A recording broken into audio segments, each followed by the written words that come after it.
तर सकाळी लवकर उठून आंघोळ वगैरे करून मिशीवरती ताव देऊन तिथंच मानंदवाडीत एका आम्ही रिलेटिव्हच्या घरी निघालो. तर जाताना आपल्याला जायचं होतं गाडी घेऊन, पण भाऊजी म्हणले नको रिक्षा घेऊन जाऊया. मग काय इथं पोचलो त्यांच्या घरी. घरं तर एवढी इथं विशेष नाही, घरी एक नंबर क्वालिटी नाद करा. त्यांच्यात एक डॉगेज बाय होता, दिसायला लय क्यूट होतं, पण त्याचं तोंड लय वाईट होतं.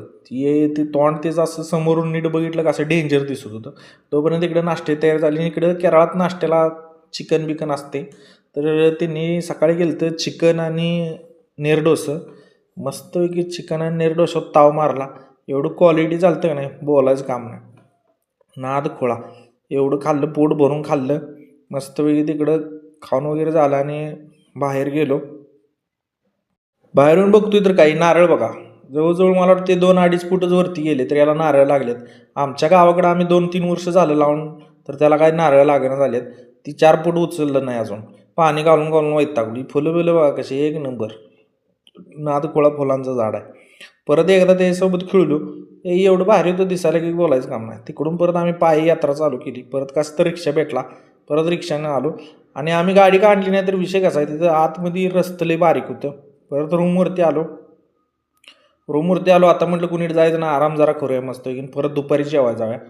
आराम वगैरे करून झाला, चला म्हटलं जाऊया जेवायला दुपारी का आपलं नेहमीच भात मासं वगैरे खायचं होतं मस्तपैकी. म्हटलं चला जाऊया. तिकडं पण वेटिंग होतं, तोपर्यंत जरा पाळण्यावरती बसलो झुंकोळा खेळत.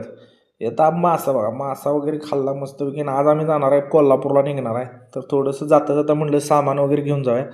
तर एका मार्टमध्ये आलो, मस्त तांदूळ वगैरे घेतलं. तांदूळ केरळाचं लय भारी असतात. Bye bye bye bye. Welcome to Ooty April Maharashtra. Okay. एंडला सगळ्याला बाय बाय केलं ना आम्ही निघालो नीट कोल्हापूरच्या दिशेने. तर इथं वाटत पोचलो आणि केक घेतला होता.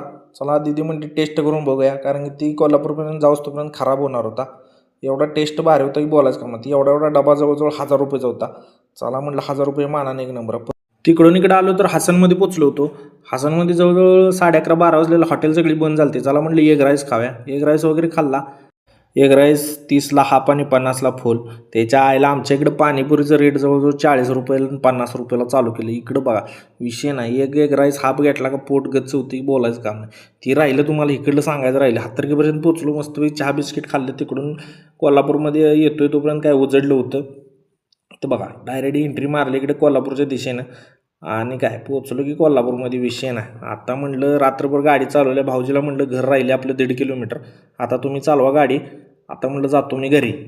इकडे आलो तर आपली जानू इथं वाट बघत होती आणि मस्तपैकी काय नाराज जरा होतीच माझ्यावरती. तिला खायला घेऊन